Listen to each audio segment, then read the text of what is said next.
for those who don't know, I had a near-death experience recently. I actually almost died. My body was going into septic shock in the hospital. I had an extremely severe case of pneumonia, but I'm doing phenomenal. But, this pneumonia, I didn't think it was pneumonia. Pneumonia never crossed my mind. I thought I had a cold, and I rarely get sick. Matter of fact, I have an award in my other room that I got for coaching for 8 years and never getting sick and never missing a practice, never missing a tournament and a game. And so, getting sick was like, I'm thinking, okay, well, I'm gonna beat this because I have a strong immune system. I hardly ever get sick. And then it just kept going every day after day, and it just kept getting worse. 100-degree fever, 102, 104, 105-degree fever.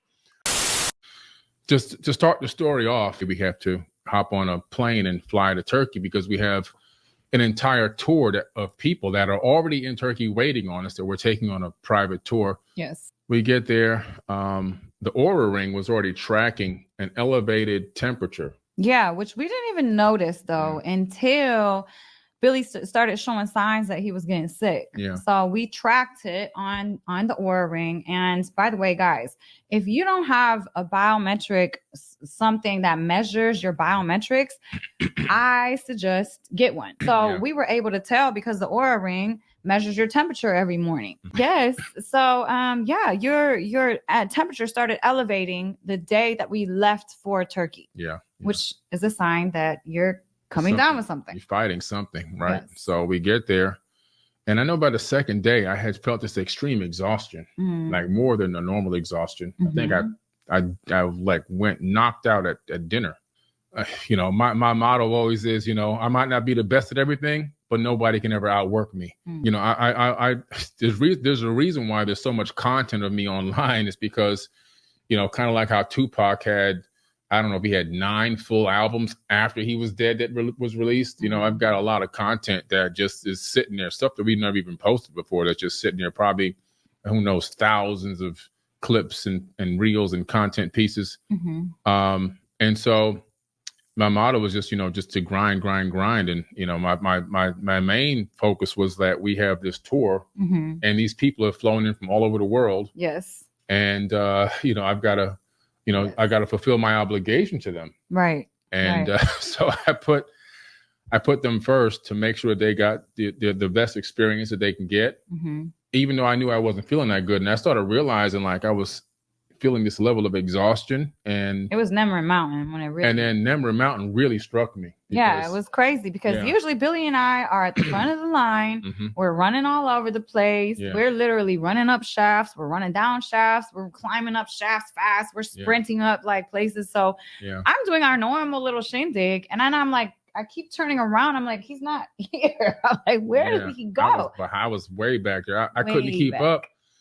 Going up Nemrut Mountain is like a 500-yard hike to the top of the mountain, which normally when I'm healthy, I can jog that, to be honest with you. Even at a 45-degree incline or a 50-degree incline, I can jog it with no problem. Some areas was like almost like a 65-degree, but only small pieces of the climb. But this particular day, I had to stop a couple of times to catch my breath. And I was like, man, I'm not getting oxygen. Yeah. We were only 7,000 feet. I'm used to being much higher, 10, 15, 14,000 feet before I feel oxygen deprivation. So I'm thinking, what is wrong with me? I've got my hands over my head. I'm trying to open my lungs to get air in. I was like, this is different. I was like, this is weird. I had to stop twice and got to the top of the mountain and we did our whole thing. Watched the sunrise. It was beautiful. We had a great time. Went live up there. We both went live up there. So you were feeling, you were just winded, but you weren't feeling sick yet. You were like still fine because you were snapping on people. I was snapping. I was snapping. He put ham on people in his life. We took people into an ancient site that had been locked. They had the special key to open it and show them stuff that hadn't been seen for a very long time. Stuff that was thousands of years old. Then came back down the mountain. But I think that stress on my body, and I looked at the Oura Ring the next day and saw that my temperature had elevated plus 2.9. Oh, yeah. See, now you got a temperature. Yeah. So now I had a fever. So we did Nemrut Mountain with a fever. Yes. And the battle of doing the mountain and coming back down, it dropped my immune system, I think, and which allowed the bacteria to take me over. Yeah. And basically, pneumonia is a bacteria, not a virus. And so a It virus, could be either. It could be either. Yes, it can, but predominantly it's usually mostly a bacteria from what I saw. Well, the virus, you have temperatures that might reach 103 degrees, never really too much higher than that. And the virus doesn't really want to kill the host, even though some people can die from a virus. But the bacteria, it doesn't care. It doesn't care if you live or die. And so what happened was that night is when I broke out my first cold sweat, severe fever, shakes. It was crazy. You delusions. Had a horrible headache. Well, that evening that we went and came back from Nemert Mountain, you had a couple meetings. So I remember you left the room, and when you came back to the room from the meeting, you said your head was hurting so bad. Yeah.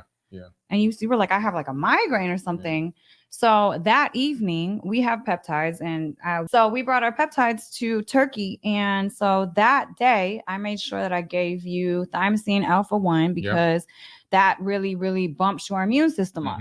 Yeah. So I was like, okay, he has a headache, something's going on. It lowers inflammation and bumps your immune system. Yeah. So we gave you thymosin alpha-1 that evening, and I sent you to bed. You went to sleep, and you were asleep. But the room, I think you were starting to get a fever because the room was warm and you kept turning it up. You kept turning the air down, like the air up. So I was like, and I was hot. I'm like, okay, this is weird. So I just didn't sleep with the blanket because you had it all night anyway. It was too crazy that evening, guys. I got cold in the middle of the night, and he had the blanket and he ripped it like. And so something was different with him because he don't do this. That was unconscious. Yes, no, you were unconscious. You sleepwalked that night. I sleepwalked, which I never sleepwalk. Yeah.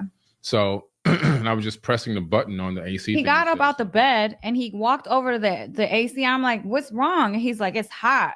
And so he literally talked to me, walked to the AC thing and turn it on, turn it off, turn it on, turn it off. And he stood there for about 3 minutes. Yeah. Turning it on and turning it off. I was like, are you okay? He didn't say anything. He just came back in the bed, and then you laid down, and that's when you took the blanket and you were like this, and you pulled it away from me. I'm so sorry. Okay, I'm just gonna be cold, whatever. But that was the first day that you began really to extend my life. Yeah, well, because the thymosin alpha-1 is what helped boost my immune system and reduce the inflammation enough to give me more time, not even knowing really what we had. Yeah.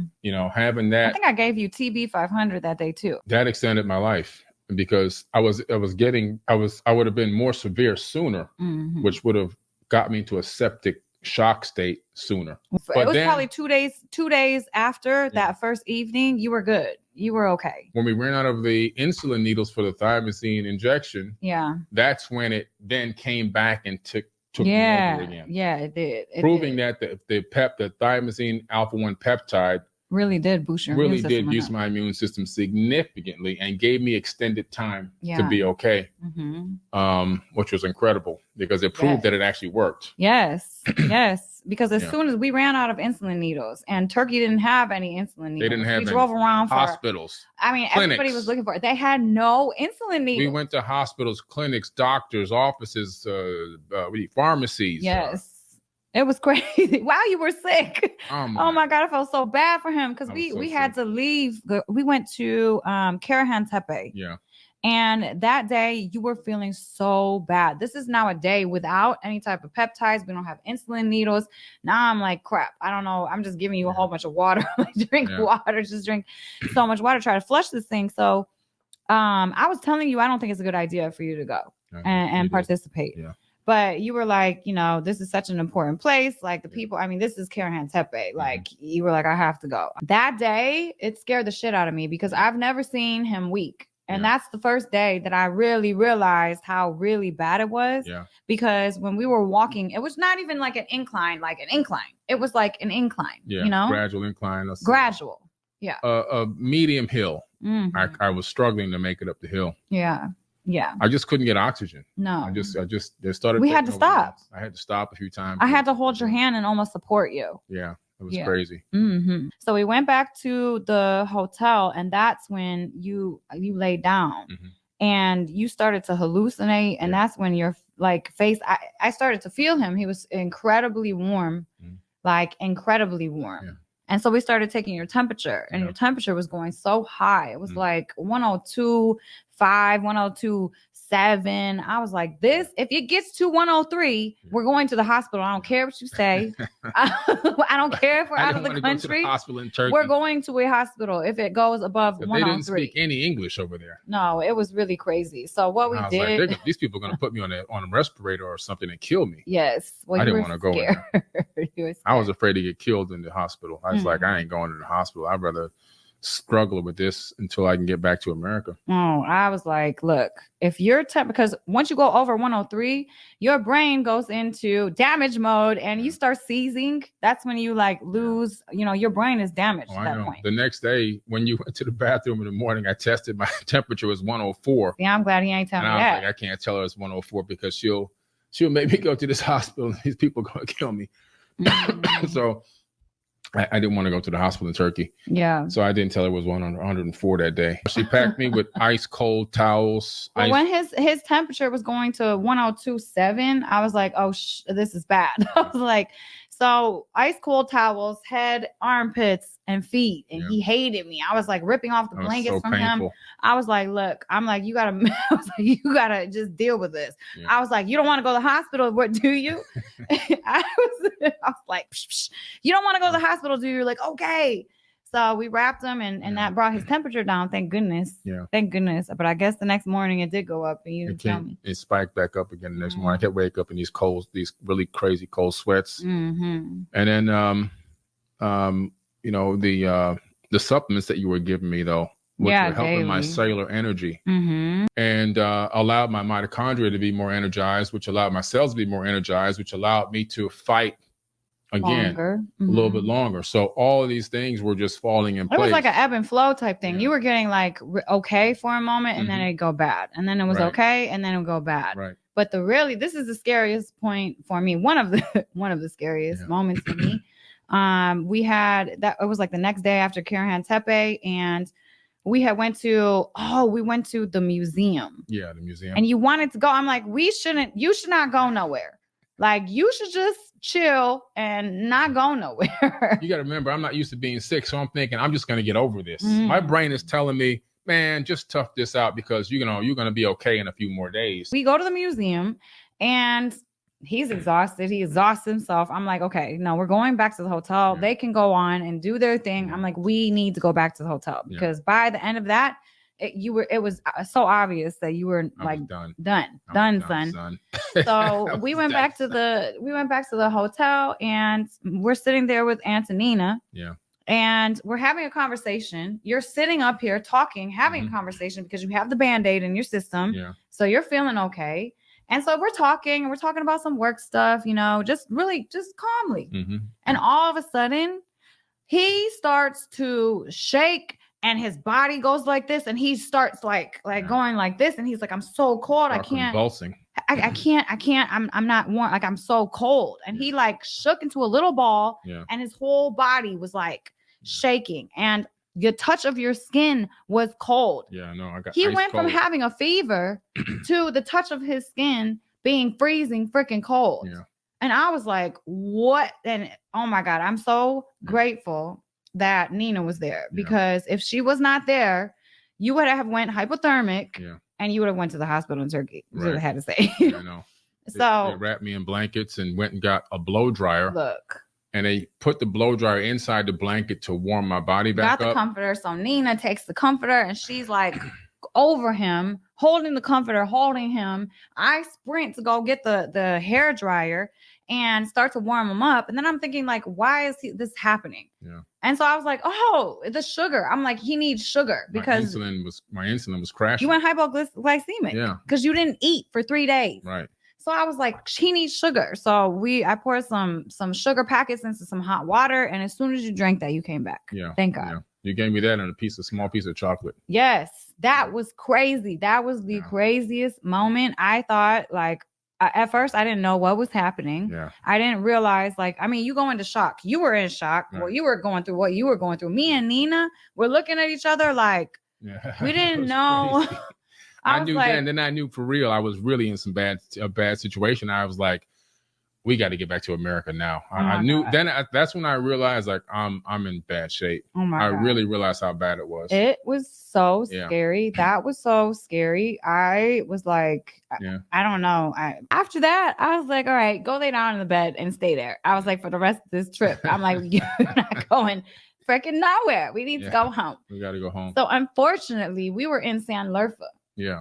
And we were not in Istanbul. And we were leaving the next day from Istanbul. Mm-hmm. So everybody from our tour had to fly from Sanlurfa to Istanbul. So we can get back to America. Yes, which is an hour and a half flight. Mm-hmm. And this was the second scariest moment of the trip for me. You were doing so bad. Yeah, it was crazy. In the airport. It was the worst that I've ever seen you. You could barely walk. Yeah. You could barely breathe. Mm-hmm. You were burning up. We had these neck fans and this portable fan that kept you together for that airport trip. Yeah. Because otherwise, guys, it was he would have gone above 103 for sure. I would have been. My brain would have been cooked. Mm-hmm. Yeah. We get back to Istanbul. We get finally to the airport to get back home.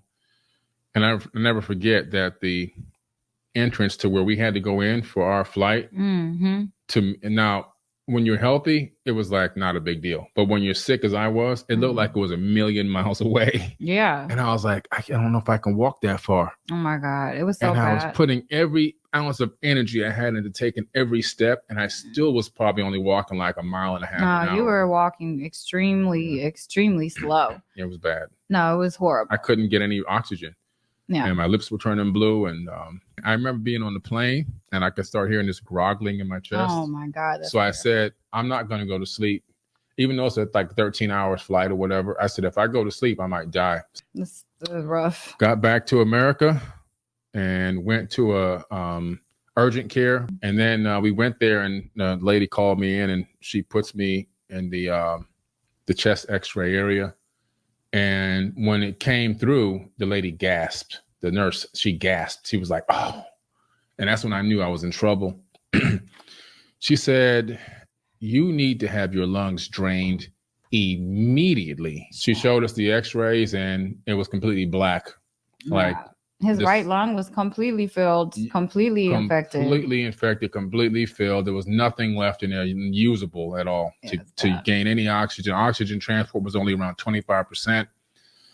Went to the hospital and people had been waiting there for hours. This is when I knew I was really sick, when they triaged me and they accepted me way ahead of everybody else. And sent me straight upstairs. Fighting to come back. Checked my oxygen and was like around 82% oxygen. My organs were IVs. literally... They put me on antibiotic through the IV. They sent out a blood test the next day to test that what was wrong with me, whatever the bacteria was in my lungs, against the antibiotic, and they modified it a little bit. Then they came back and put that in me. But during this whole process of being in the hospital, my consciousness, or whatever you want to call it, it knew it, because when I would close I was in so much agony and pain in that hospital bed, but when I would close my eyes, instantly I was in another place. When I was in so much agony, so much pain, and my body started going into the septic shock point, when I closed my eyes, I would leave the room, the hospital room. My wife was there. She never left the hospital. She never left my side the whole time. She stayed in the hospital. Even though we lived 5 minutes away, she stayed in the hospital the whole time. She camped out. But when I would close my eyes, she didn't exist. The room didn't exist. The walls went away, and I was in this other place. And this other place was so peaceful and so incredible. There was no pain. There was no agony. Now, my eyes were closed here, but in my whatever this state of being was, my eyes were open. And I'm looking around and I could see things, and I was shown things. And it seems as if I was shown things that I was interested in. Like I saw different faces of different types of hominids over millions of years, different types of plant life. I can travel and visit sites. I can go to different jungles, wherever I wanted to go, whatever I wanted to do, it was available to me. I can become, it was like an explorer's dream. And when I would then force my eyes back open, I'd be back in my body, back in severe pain, back in agony, with all the oxygen stuff all over my face, going up into my nose, and the heart monitor all over my chest, and the tree of all these bags of solutions and whatever coming into my veins. And I'd be in complete pure agony. And then I say, man, is that real? So I close my eyes again and I reappear back in that place again. And it got to the point where about a fourth or fifth time doing this, it wasn't as if they spoke this to me. And I say they because it was like this echo of voices, but the voices were like saying this, like this hymn or something. It wasn't like words like we're talking right now. But the understanding that I got from it was, you can stay here and you can be here and you can do whatever you want, or you can go back. But if you go back, it's going to be very hard. And I really didn't even think that long. All I could remember was my wife, my kids, everything I have going on. She would be, tore up if I left her. Now, we just got married. It ain't even been a year yet. So I said, no, I'm going back. And that's when I forced my eyes open for the last time. And when I said I'm going back and I forced my eyes open, I was back in my state of being, my body, and back in agony and everything. I looked over at her, and then I tried to close my eyes again to see if I would go back. Never got back again. Never got back. The next 2 days in the hospital, never got back. I would close my eyes to be just closing your eyes. Just black.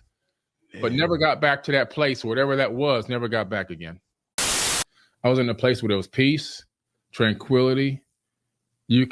I was able to see things and explore. I was able to see faces of different hominids over different time periods and different types of trees from the Cambrian era and all these other different eras going back millions of years. It was so crazy. It was like an explorer's dream. And I opened my eyes and I would be back into pain in the body again. And I would close my eyes and I'd be back in this other place instantly, with no pain, breathing fine, everything seemed phenomenal. And I said, is this real? So I think I was having almost like a near-death experience, an NDE or something similar to that, where I would close my eyes and I was literally gone from the agony and the pain.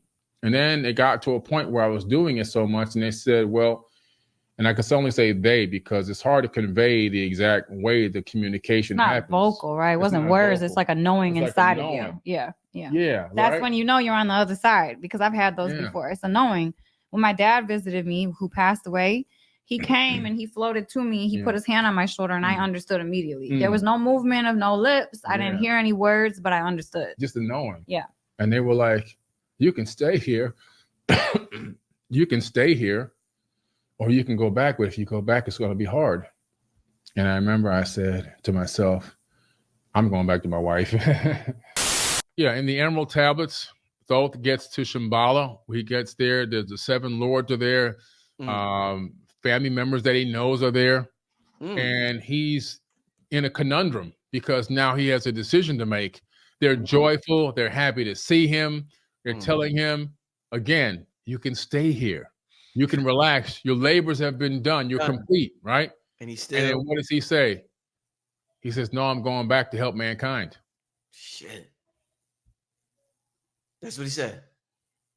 Yeah. Why are you getting emotional, Billy? Let me ask you.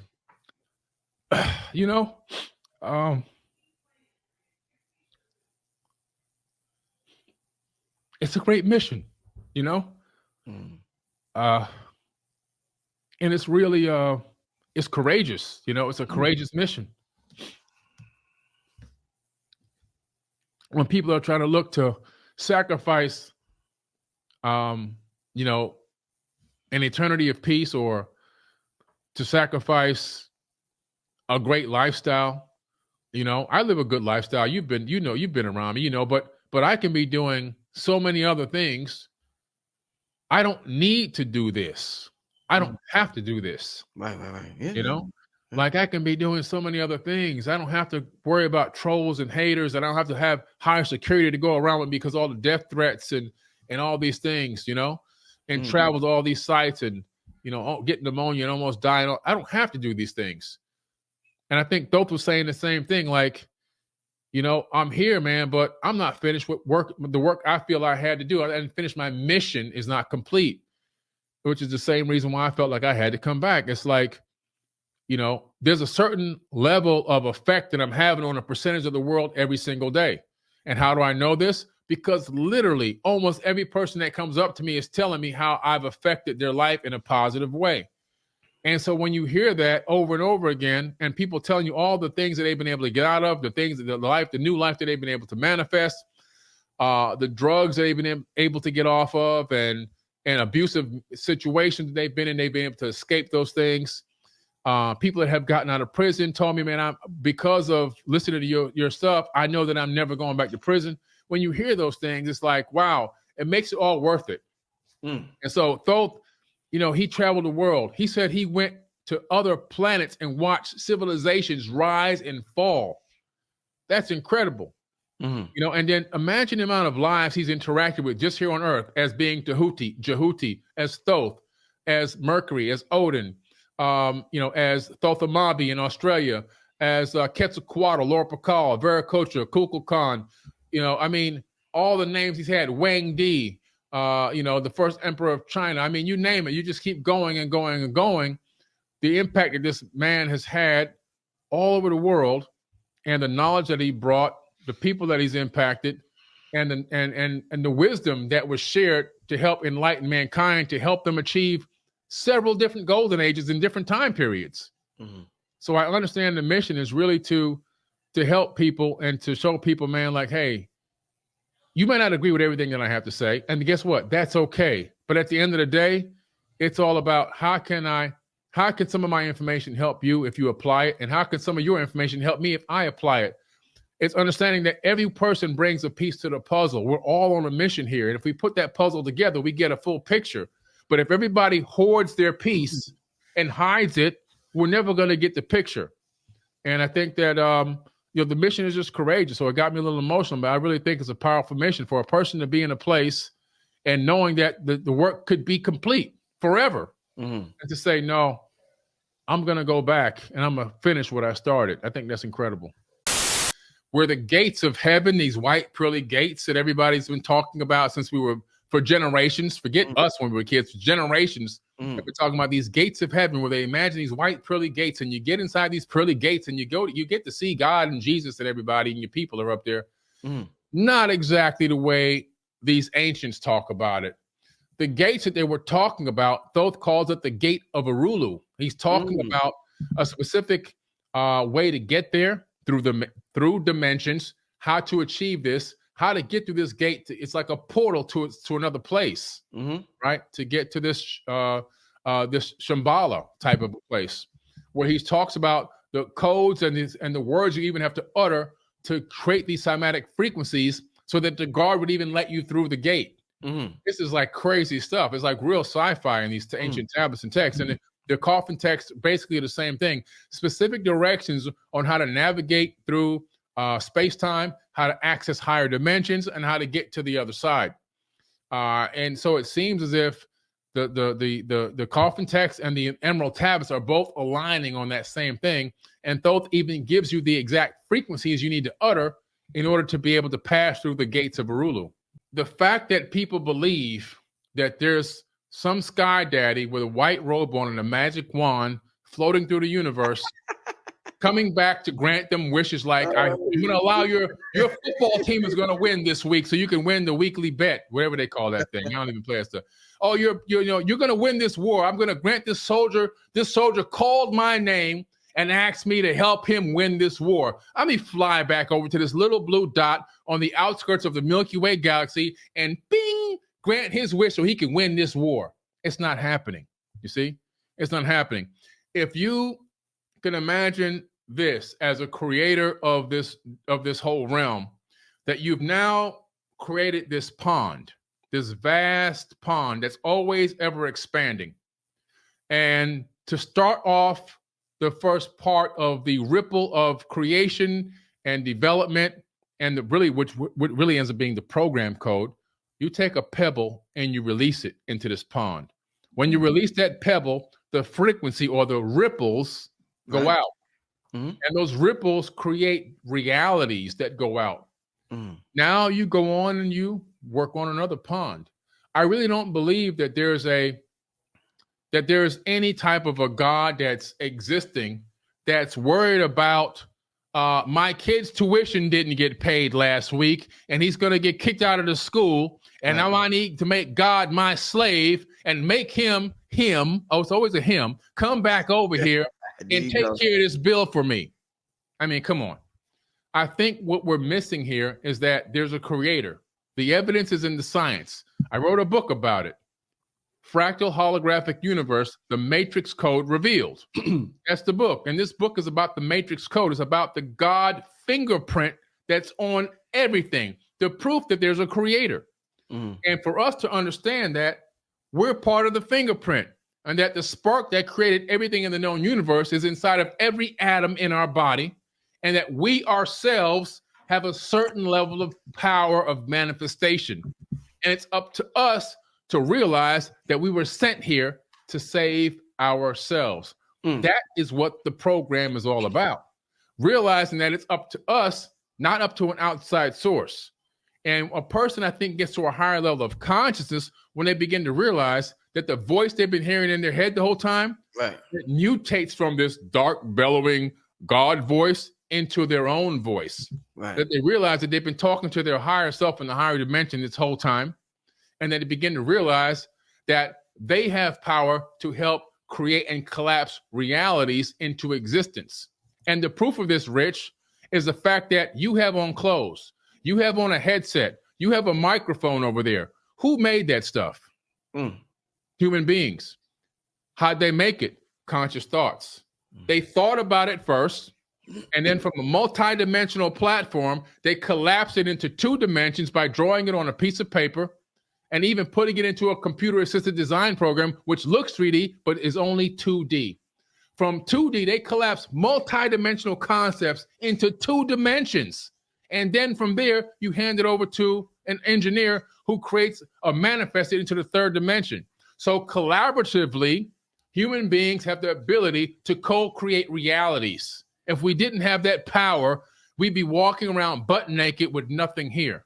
But obviously, I'm sitting in a chair at an amazing desk with a microphone in front of technology, all manifested from 3rd dimensional, multi-dimensional thoughts collapsed into 2D and then brought back into 3D. So people are saying, I don't have the power to do this. Well, you're manifesting realities on a daily basis and you're not even aware of it. You're taking it for granted. I think if you really analyze the human being, the body itself as being an avatar, right? So this is an avatar. And the avatar, just like in the movie, it cannot be animated without a soul or a spirit. So now what happens is your spirit, your soul, whichever you want to call it, is coming down into this dimension. It's coming from a higher dimension. It's coming through a multiple dimension system. As it enters into the 3rd dimension, it's actually entering into this avatar body like a stream, like streaming TV. It's a stream. Your consciousness is a stream. Your brain is not creating consciousness. Let me say that again. Your brain does not create consciousness. It downloads a stream of consciousness. It's coming into the body in an angle, the angels. It's inhabiting the body, and it's allowing the body to be animated. Without that, it will not be animated. So that is. I'm sorry, Billy. Is it a 90-degree angle it comes down here? I'm sorry. Yes, I'm sorry. It comes into, yeah, exactly. You're right. It comes in on a 90-degree angle. Why 90 degrees, you might say? Why? Well, we know in quantum physics that all dimensions are stacked directly on top of each other. Directly up, right on top of us are up to 11 dimensions. It could be even more, but quantum physicists know through the mathematics that it has to be at least 11 or the universe would collapse on itself. And each dimension is compactified. And yes, compactified is a real word, looking up in the dictionary. And they're compactified. And the only way to get to every new dimension or higher dimension is through 90-degree angles. Okay. And so this spirit consciousness is coming in on an angle, like I said, the angel, which is inhabiting this avatar body and giving you the ability to experience life in the 3rd dimension, all the while through that conscious stream, transmitting information back and forth to the source. So you yourself are actually part of a super godly sensory perception system. And what do I mean by that? Right. We know that the human brain is encased in darkness. The human brain doesn't know what's going on the outside, but it has friends. Sight, taste, smell, touch, hearing, right? It has sensory perception system. And it collects data. So you tell your friends to go out and collect some information. They touch, they smell, they hear, they see, right? They taste, they send the data back to the brain. Now, the friends themselves don't really fully understand the data. They only know how to transmit it back to the brain. The brain sorts it all out, projects a hologram, and we navigate this hologram based on sensory perception data. That's how we navigate through this matrix. Now, on the grander scale, as above, so below, on the God level, right? On the creator level, the universe is a mind and is conscious. And us as people throughout the known universe, all living things throughout the known universe are what? We are the sensory perception system for the universal mind. And we collect data. How do we collect data? By living our lives and transmitting it back to the source. And then the source is taking in all this information, and now it understands what it's like to live at every specific level within the third dimension. It's the same thing our brains are doing, but on a more grand scale. This is how God is omnipotent and omniscient, how God is everywhere all at once.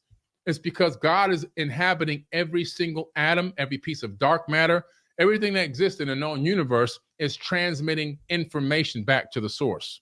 Now, God itself, and I don't say him or he because I don't believe God has any kind of gender, but God itself, the creator of the universe and the universes, is experiencing life subjectively through each and every one of us to be in this realm, to figure out what is it like to experience life as Billy Carson? What is it like to experience life as Richard Merritt? What is it like to experience life as King Simon?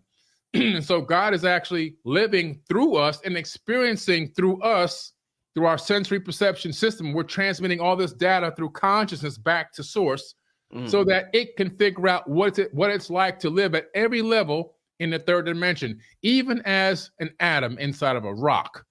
And I think that this realm is just so incredible with I guess it's the allure of it all and the capabilities and the possibilities that exist here, and the ability for us when we get to a higher level of consciousness to manipulate this realm, to tap into our God power mindset and to be able to alter and change our reality and collapse new realities for ourselves. Yeah. And I think, that's why it's like everyone wants to be here. Everyone, everything. I think the aliens come to hang out here. Everybody wants to be here. By Compendium of the Emerald Tablets by Billy Carson.